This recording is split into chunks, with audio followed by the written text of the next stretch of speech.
ইসলামের সর্বপ্রথম মুয়াজ্জিন কে ছিলেন? আসসালামু আলাইকুম ওয়া রাহমাতুল্লাহ। ইসলামিক মোটিভেশন চ্যানেলের পক্ষ থেকে আবারও একটি প্রশ্ন এবং উত্তর পর্বে আপনাদের স্বাগতম। সাথেই থাকবেন ইনশাআল্লাহ।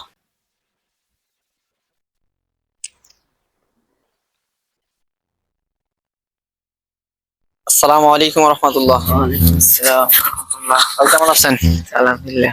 আমরা আসছি ইসলামিক মোটিভেশন চ্যানেলের পক্ষ থেকে।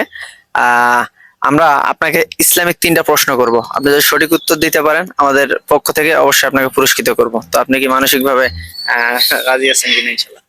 জি ইনশাআল্লাহ, যে কি প্রশ্ন করবেন করেন। যাক, আলহামদুলিল্লাহ।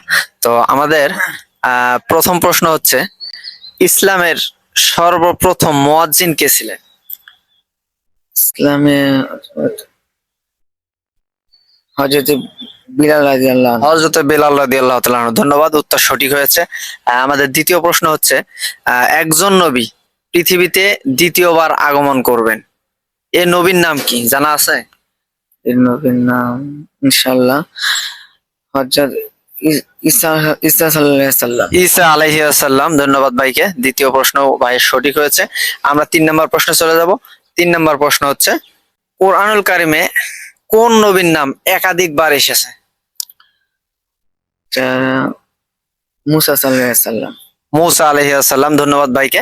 মুসা আলাইহিস সালামের নাম কোরআনুল কারিমে একাধিকবার এসেছে। ভাইকে আমরা ইসলামিক মোটিভেশন চ্যানেলের পক্ষ থেকে পুরস্কৃত করব, আর পুরস্কার হচ্ছে মহামূল্যবান বই।